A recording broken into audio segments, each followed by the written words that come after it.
বিষাক্ত স্যালাইনে প্রসূতি মৃত্যু ঘিরে ইতিমধ্যেই তোলপাড় গোটা রাজ্য। আর এই ঘটনায় গতকালই আমরা দেখেছিলাম মনোজ পান্থ তিনি সাংবাদিক বৈঠক করেছিলেন, সিআইডি তদন্তের কথা বলেছিলেন তিনি।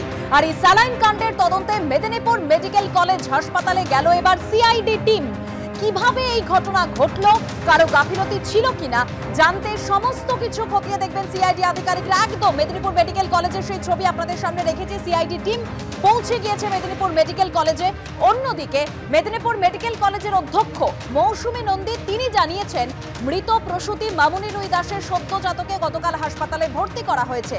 এসএনসিইউতে রয়েছে ওই শিশু, তবে স্যালাইন কাণ্ডের বিষয়ে মুখ খুলতে রাজি হননি তিনি।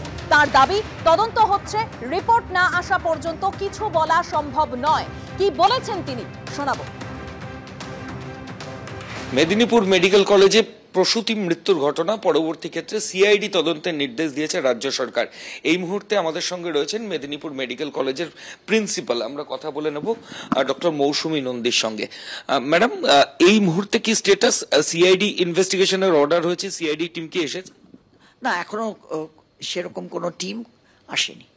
আচ্ছা, আর ওই বাচ্চাটি গতকাল একজন বাচ্চা ভর্তি হয়েছে আপনি বলছিলেন, তার সামগ্রিক পরিস্থিতি যদি একটু ব্রিফ।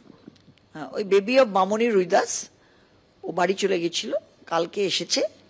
বাচ্চা এখন ভালো আছে, খাচ্ছে, একটু অবজারভেশনে আছে, এসএনসিইউতে অবজারভেশনে আছে, but baby is doing well.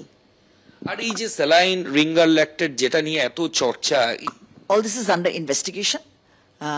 So let the investigation come out, let the report come out, then we can say. CID investigation হলেও সিআইডি আধিকারিকরা এখনো আসেননি, এবং যেটা ভবানী ভবন সূত্রে খবর পাওয়া যাচ্ছে যে আজকে সিআইডি অফিসিয়ালসরা আসবেন, তারা প্রিন্সিপালের সঙ্গে কথা বলবেন, হাসপাতালের যিনি এমএসভিপি তার সঙ্গেও সিআইডির অফিসিয়ালসরা কথা বলবেন। ক্যামেরা অজয় দাসের সঙ্গে সৌমেন চক্রবর্তী, ময়ূক ঠাকুর চক্রবর্তী, এবিপি আনন্দ, মেদিনীপুর।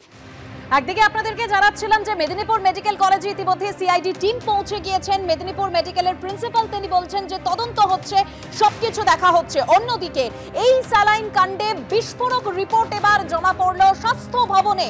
রিঙ্গার ল্যাক্টেট পরিশ্রুত না থাকার কারণেই বিপত্তি। রিঙ্গার ল্যাক্টেট স্যালাইনে গলদ ছিল এরকমই উল্লেখ রয়েছে রিপোর্টে। আরো বিস্তারিত জানবো, সরাসরি আমাদের প্রতিনিধি সন্দীপ সরকার আমাদের সঙ্গে রয়েছেন।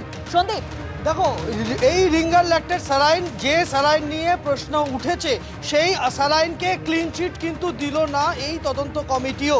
তারা একদম যে বিষয়টা তারা তাদের রিপোর্টে উল্লেখ করেছেন বলে তদন্ত কমিটির সূত্রে খবর, তা হলো এই রিঙ্গার ল্যাক্টেট স্যালাইন তা ইমপিওর ছিল, অর্থাৎ একেবারে যে বিশুদ্ধ রিঙ্গার ল্যাক্টেট স্যালাইন যাওয়া উচিত ছিল হাসপাতালে, স্টোরে থাকা উচিত ছিল, সেখান থেকে প্রসূতিদের পাওয়ার কথা ছিল।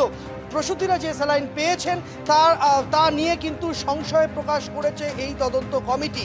ফলে সে জায়গায় দাঁড়িয়ে এখন তারা তাকিয়ে রয়েছেন এই স্যালাইনের যে নমুনা, যে রিঙ্গার ল্যাক্টেটের নমুনা গিয়েছে স্টেট ল্যাবে, স্টেট ড্রাগ কন্ট্রোল ল্যাবে, সেই ল্যাবের থেকে কি রিপোর্ট আসে সেদিকে তারা তাকিয়ে রয়েছেন। প্রথম দিন থেকেই কিন্তু এই রিঙ্গার ল্যাক্টেট স্যালাইন নিয়ে প্রশ্ন উঠেছে, একাধিক প্রশ্ন উঠেছে, তার বিশুদ্ধতা নিয়ে প্রশ্ন উঠেছে। তা নিয়ে স্বাস্থ্য দপ্তরের আধিকারিকদেরও আমরা এই একই বক্তব্য শুনেছিলাম দুদিন আগে, তারাও কিন্তু এই আশঙ্কা প্রকাশ করেছিলেন। এবার সেই আশঙ্কাকে উড়িয়ে তো দিলই না, বরং তদন্ত কমিটি তারা কিন্তু এই বিষয়টাকেও সামনে রাখলেন যে তদন্ত যেভাবে এগিয়েছে তারপরে এই রিপোর্ট অত্যন্ত জরুরি। কেননা যে রিঙ্গার ল্যাক্টেট স্যালাইন ব্যবহার করা হয়েছিল ওই দিন মেদিনীপুর মেডিকেল কলেজের প্রসূতি বিভাগের অপারেশন থিয়েটারে, সেই রিঙ্গার ল্যাক্টেট স্যালাইনের বিশুদ্ধতা একেবারে প্রশ্নাতীত নয়। ফলে সে জায়গায় দাঁড়িয়ে এই মুহূর্তে সেই রিপোর্ট স্টেট ফরেন্সিক সায়েন্স ল্যাবে, স্টেট ড্রাগ যে ল্যাব রয়েছে সেই ল্যাবের থেকে রিপোর্ট কবে আসবে সেদিকে তাকিয়ে রয়েছেন তদন্তকারীরা।